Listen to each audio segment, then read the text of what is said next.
અષાઢ વદ અમાસના દિવસથી ભાવિક ભક્તો માટે દશામાતાના વ્રતનો પ્રારંભ થઈ રહ્યો છે, ત્યારે હિંમતનગરના બજારમાં વ્રત માટે દશામાની મૂર્તિ, ચુંદડી, પૂજાપો વગેરેની ખરીદી માટે ભારે ભીડ જોવા મળતી હતી.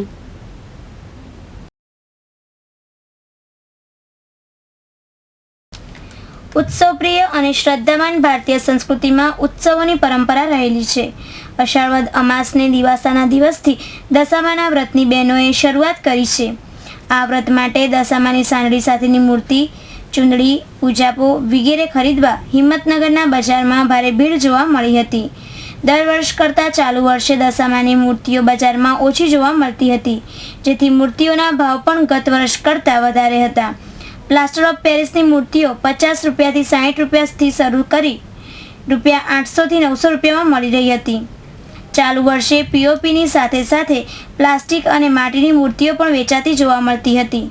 દશામાનું વ્રત 10 દિવસ સુધીનું હોય છે, જેમાં વ્રત ધારક 10 દિવસના ઉપવાસ કરે છે.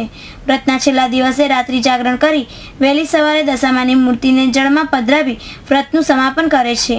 શ્રાવણ મહિનાની શરૂઆત સાથે વ્રત, તહેવાર અને ધાર્મિક ઉત્સવોની મોસમ શરૂ થઈ ગઈ છે.